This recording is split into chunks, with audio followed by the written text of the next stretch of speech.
So I spoke about this on stream yesterday, because the news broke yesterday that the Colston Four, these were 4 people who were charged and taken to a civil court over the removal and toppling of the Edward Colston statue in Bristol. Now, to elucidate on this issue, the Edward Colston was a slave trader who is famous in Bristol because he contributed a bunch of money to their local authorities to be able to do a bunch of stuff with, however long ago, I forget exactly when. And there was they have a hall named after him, they have roads named after him, and they had a statue of him in the city centre. Now, this is a slave trader, right?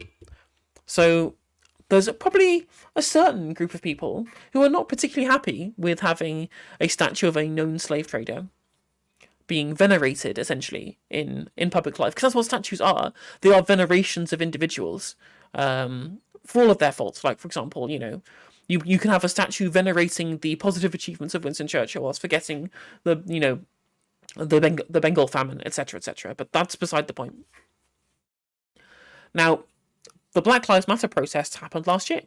They're an incredibly worldwide phenomenon because there's obviously a load of issues, especially in majority white countries who are part of the imperial core. Obviously, in the UK, a lot of black families came over during the Windrush generation to be able to join the working class, to be able to fulfill people whose lives were lost during the war, to be able to deal with the industrialization post-war in the 40s, 50s, and 60s, right?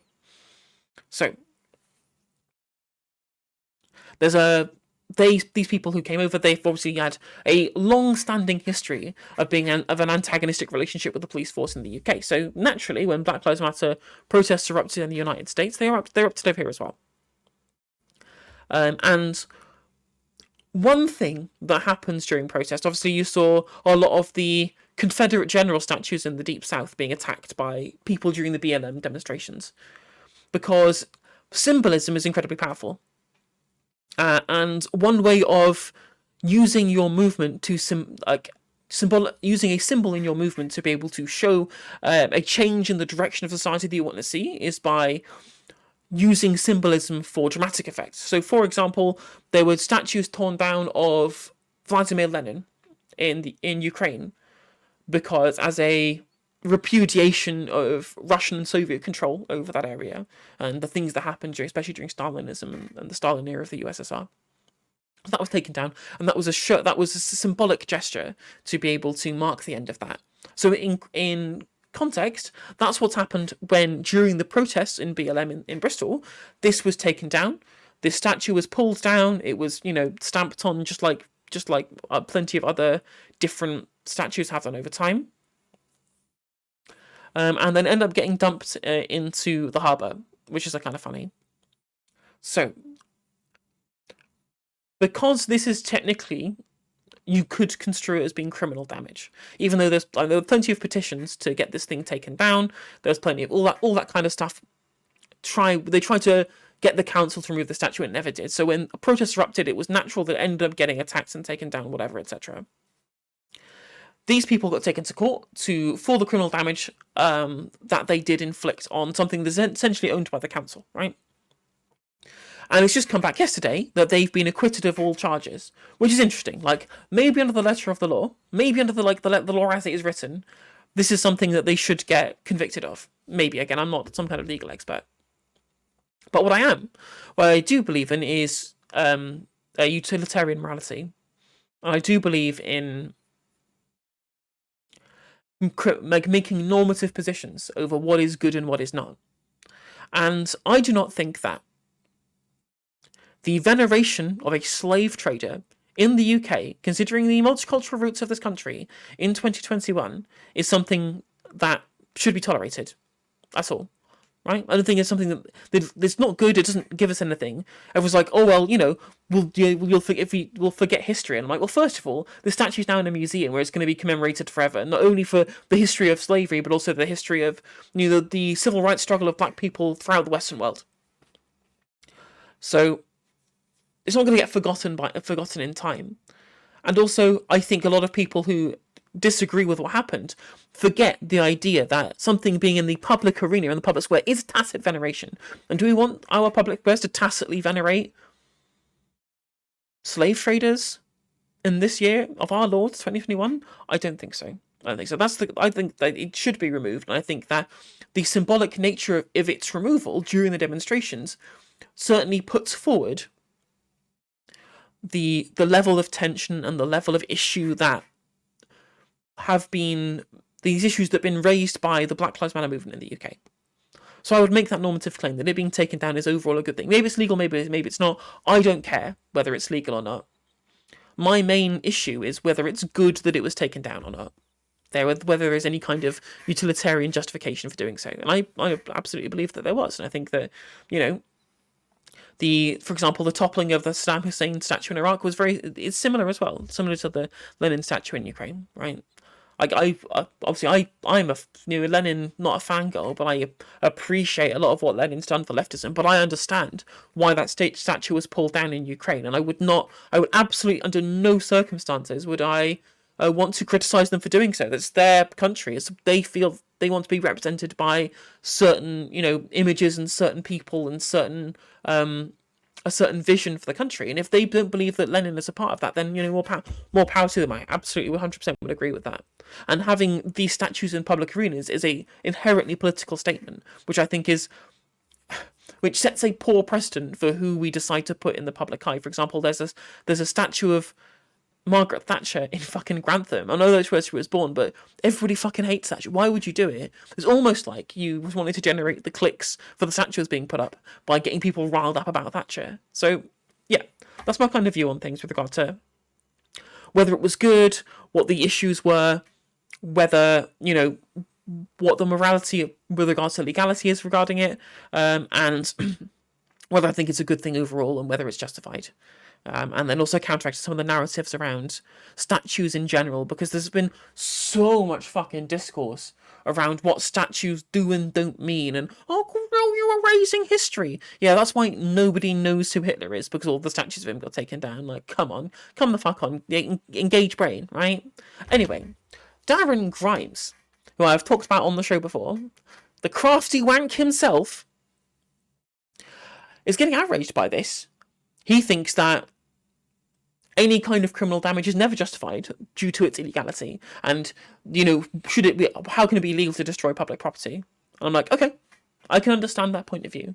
But he's uploaded a very angry video. I've not seen it yet, so I was going to react to that on stream. And we'll see how mad Mr. Crafty gets about a fucking statue. I mean, like, first of all, let's be real. Like, if you are getting this ass mad about a fucking statue, you need to get some, clearly you don't have anything worse going on in your life. You need to get some fucking priorities. It's like, oh no, the poor statue. Oh no, my fees are so hurt because there's no more statues anymore. And it's like, come on, mate, give me a fucking break. Clearly your life is so easy. There's nothing else that could concern you other than protecting statues. So, anyway, without further ado, let's hand over to Darren. I just find this absolutely extraordinary. I can't think of another example in the recent history of the British justice system letting off those who are so blatantly guilty of committing a crime in very public fashion. 3 men and a woman. What about the people who blocked the deportation flight? Was it Stansted Airport? Right? These people who literally committed trespassing on private the grounds of an airport to be able to take direct action to be able to stop a deportation flight. They still got off. That was fucking last year. I went to university with one of the people who did that, a girl called Laura. She's really nice actually. She lived in the flat above me, university.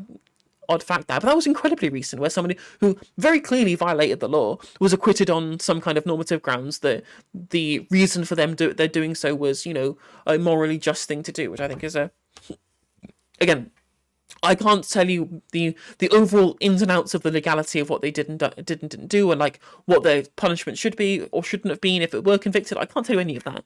What I can tell you is that I believe that what they did was a good thing on a utilitarian basis. Were found not guilty of criminal damage for toppling the statue of Edward Colston during the mob rule of the Black Lives Matter protests. Now, let's not forget that is a group under whose banner wanton acts of criminality. Yeah, mob rule of some people holding placards and taking a statue. Okay, sure thing, Darren. took place. I'm just going to read out the names for you to get a real flavour of the, one would assume, vegan diet, soya latte, green voting accused. Oh yes, of course, yeah. Let's all of the fucking ad hominems. Let's fucking go poison the well, Mr. Crafty Wank. Because I've done so by calling him Crafty Wank, I guess. So shame on me, I guess. But you know how it's just like, oh well, who do you think would think the racism is bad? I'm like, well, most people think racism is bad. Rhiann Graham, you've got Milo Ponsford, Sage Willoughby, and they were all charged. Rhiann Green is just a normal name. Sage Willoughby is a normal name. Like, what? Come on, where do you think you live? With joining with others unknown of tying ropes around the statue's neck and joining with the unruly mob to pull it to the ground. And based, and also you think about all the emotive language he's using here. It's all just like all this unruly mob of angry vegan soy green latte drinking leftists. I'm just like, how about you actually talk about this from like an objective perspective rather than trying to poison the well? And then hoy it in the wadder. Now, this trial was a 10-day one. The Guardian explains that the four defendants... Oh, the cockles of my heart being warmed so much by watching it just get tossed in the sea. Like again, I'm not really one for like the commodification of symbolism, but this just, so perfect. Didn't contest their actions, but actually sought to argue that their actions were entirely justifiable because the statue was so offensive. The prosecution... Yeah, it was kind of offensive, it was kind of egregious, and I think there was a positive utility in taking it down, because we don't want to, again, as I mentioned before, in my preamble to this, I don't think it is reasonable that we should have, public state veneration of people who do such abhorrent shit as engaging in the slave trade, right? This should be the absolute shame of the past of Britain. And I think Darren would absolutely agree with me that the history of slavery shames Britain to this day, right? Absolutely. So by having tacit endorsement of the people who engage in that activities in the public square, that brings shame on the nation too, right? Like, if you really care, like these guys, look at the fucking Union Jacks and shit in the back. If you really care about patriotism, you would maybe want to have to be able to focus on the good parts of our history, rather than say, look, well, actually, we'll have the statue of the slave trader. Look how slave tradey we are. Maybe how about we don't look at these things in a positive light, right? Like, if you really want the country to look its best. In reply, argued that they didn't give a rat's arse, frankly. They didn't quite put it like that. I'm adding a bit more colourful language and interpretation. They didn't give a rat's arse who Edward Colston was, or what he did in his life. Frankly, they don't have the right to break the law by destroying... They clearly did care about what he did in his life, because he's a fucking slave trader! How many times do I have to mention this? ...in public property, because they don't like the politics or the actions of the bloke it represents. And this is a clear case. Yeah, exactly. Like, put up fucking statues of Mao Zedong, and who cares, right? Fucking hell, just didn't fucking murder millions of people with the aggressive policies of the Great Leap Forward, right? But it's fine, whatever. Like, I can't believe you're criticising the actions of Mao Zedong. Imagine, right? Imagine if there was a statue of Mao Zedong. This guy would lose his fucking shit. Of a breach of the rule of law, the prosecution made the argument. Now, let's make no mistake. If you represent woke and trendy political causes of the moment, you won't just be ignored by law enforcement. Oh yes, I'm sure it was just people getting involved with it because it was trendy, not because it was some kind of cultural moment to be able to change the narrative around racism in this country. Like, this again, they just think that they try and wave away any kind of structural reasons for these things happening. You're saying it's just a bunch of people who just want a virtue signal. Like, okay, I'm sure maybe in your world, people only do things for clout. Make of that what you will. Maybe that's what happens in your world. But maybe there are some people who are have genuine feelings of altruism, which clearly you as a fucking Tory, you've never, ever, ever had in your heart at any point in your fucking life, right? But this case actually serves as proof that you'll get away with wanton acts, as I put it, wanton acts of criminality if you're taken to court for the aforementioned woke and trendy causes. Now, Willoughby, who climbed the statue, told the court that he targeted... And I've talked on Twitter about this as well. Like, the amount of times that people say, oh, it was 1984 or whatever, and talk about how, like, the expansion of language to create new and, like, more kind of specific ways of describing the human existence, right? They will call this newspeak when that's the complete opposite of what Newspeak is. What Newspeak is literally calling everything woke. There's no nuance. There's no like proper engagement with any of these kind of social issues on a rigorous rationale, right? There's no any kind of empirical, or quantifiable look into each of these social issues individually. All you do is just expand things out to these incredibly broad terms, the woke box and the anti-woke box. One thing's good, one thing's bad, and that's the only engagement that you have, which completely makes it completely impossible to have any reasonable discourse, because people can just disregard things about this is bad, this is woke, this is anti-woke, etc., etc. That is Newspeak, because it makes it harder for us to be able to have these conversations, and makes us more easily kind of adopted into monolithic political causes. Colston, because he was a racist and a slave trader who murdered thousands and enslaved even more. Right. Well, frankly, even if that is true, I don't know if it is. That's got sod all to do with it, love, right? Why haven't you done any fucking research? Why haven't you're making a video on your professional channel about this person whose statue you're trying to defend, and you've not even done any fucking research on who this person is and what he's done? Darren, you're a fucking journalist. Do your job. God, for fuck's sake, the level of the such a tiny fucking low bar it takes to be a fucking rightoid commentator that gets hyped up by the whole other kind of media circus being funded all through these fucking huge capital investment firms, right? You can literally be any old fucker and get a career in being a rightoid being a rightoid who spews politics on the internet, because there's so much capital out there for you to be able to grift for their particular interests. And then you just you don't even need to be educated on any of the issues that you're trying to talk about. You just spout the moral panic du jour, and you don't even need to engage with the facts of the matter. Just go, Edward Colston, I don't know if he did anything bad, but statues, and that's something, taking on statues is something I stand against. I'm fucking, you don't even know. I don't exactly feel enamoured by the display of Karl Marx's statue in Hampstead Heath in London. It's a bloody enormous statue, dedicated to a man whose ideology of spite... I mean, first of all, Marx didn't have a specific ideology. He had a critique of political economy, right? He had specific critiques that he had, and descriptions of economic systems and economic life under capitalism. It was the people who interpreted his works who created Marxism anyway. And second of all, this is not a statue. This is a grave. This is the place of his burial in a private burial ground.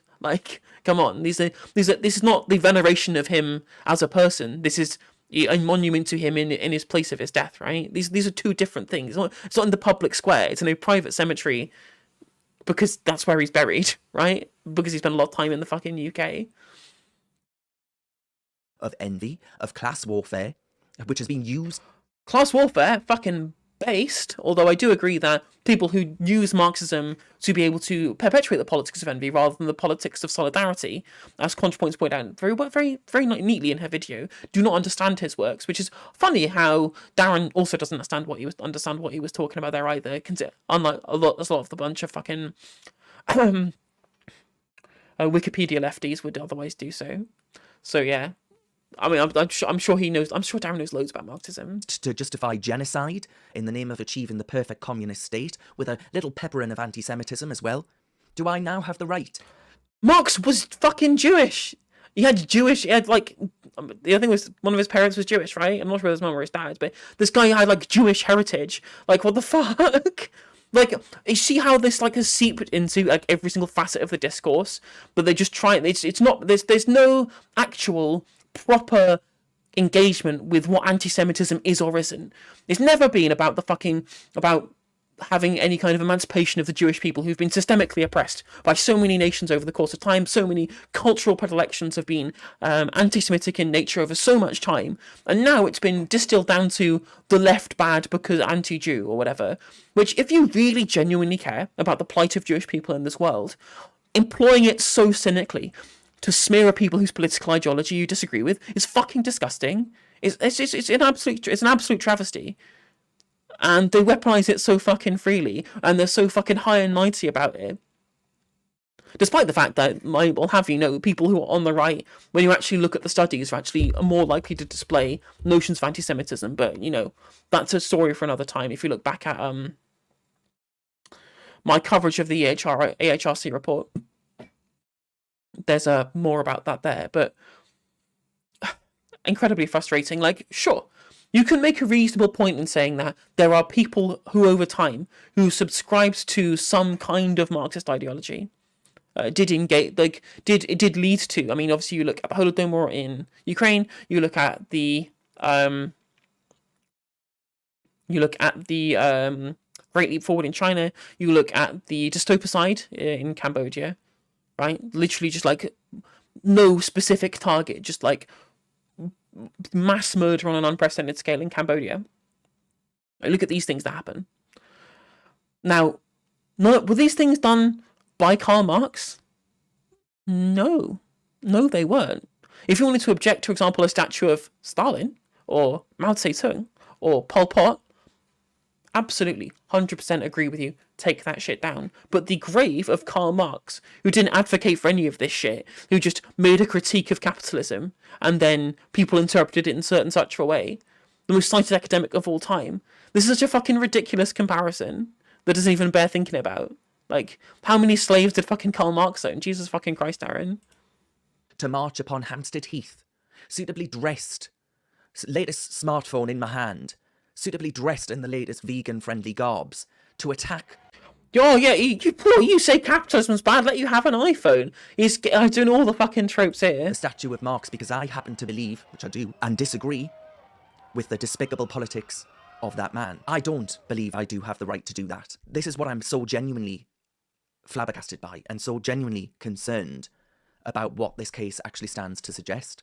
I think it's a travesty of... I wonder what he would say about the toppling of the statue of Lenin in Ukraine, or the toppling of the statue of Saddam Hussein in Iraq, which I'm sure was against whatever laws Saddam Hussein had set out as part of his regime in Iraq, right? I wonder if he was sitting there cheering, going, oh yeah, well done, look, oh, the fucking soy, look at the statue go down. I'm pretty sure he would have been fucking, like, swaying over it, like... 100%. Or would he go, oh, actually, the statue being taken down in Iraq is against the laws that were set out under the laws that were set out in the revolution that was engaged in by Saddam Hussein's political party and political administration. So actually, I think this is bad that the Saddam Hussein statue was taken down because of its particular rule of law issue in the Iraqi state. Like, of course you fucking wouldn't. Like, no, like... Again, I'm not one. I did like fucking soy thing or whatever. I think it was a reasonably symbolic moment of the toppling of a regime, but whether that didn't bring stability to the region, but I digress. That's an issue for another time. Even so, like, I'm pretty sure. Again, if you're watching this, Darren, I'm sorry if I've strawmanned you and you genuinely believe that, you know, the statue of Saddam Hussein being taken down, on the statue of Lenin in Ukraine, these were bad things because these should be taken down by some kind of state apparatus rather than a baying mob. It's just you have a particular idea of but from what I can see, you have a particular idea of what a bad baying mob is and what a good baying mob is, and it just happens to be that the people who disagree with your political ideology are the ones that you smear with the kind of statements that you've made in this video. Justice.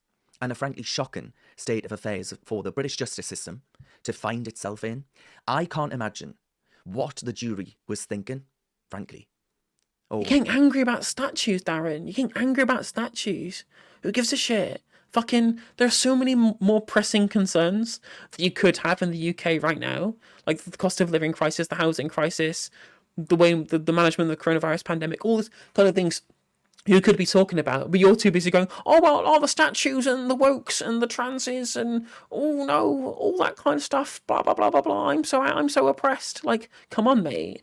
Like, it's very clear that he's just, like, this, like, reactionary, comfortable boomer audience is just gonna lap this shit up, and it's just more kind of culture war muck that he just, like, scrapes up with a trowel out of his, like, big fucking mound of manure and just, like, lumps onto the discourse every so often and goes, look how much I can contribute to a valid discourse in this country. I can't talk about real issues, all I can do is just toe the media line of the right wing, right? It's so fucking, like, pathetic. Fucking pathetic little worm. Like, come on, just get some fucking perspective. Well, actually, given that it's Bristol, I can't imagine what they were smoking. I'm Darren Grimes, for a rather concerned Reasoned UK. Thank you Oh, so much for watching. I'm so concerned about the statues. Oh no, they're taking down the statue. Oh no, look at this. I'm so sad for the slave trader statue being taken down. Oh no, what are we gonna do? What are we gonna do, Darren? I don't know. I'm so sorry for you. They're taking down the statue. Oh no, it's so heartbreaking that the rule of law has been violated in this individual statue of a slave trader being taken down. Oh no. Oh dear, what a pathetic little man he is. Oh well, that was an interesting one. Yeah, so overall, Darren Grimes, idiot. That statue being taken down, based, acquittal, it is what it is. Like, again, I'm surprised they were acquitted. I'm very surprised, but I think that it's cool that they are not locked up for something so incredibly fucking, like, benign as what actually happened. And I think, overall utilitarian good that was done there. So yeah, well done those four.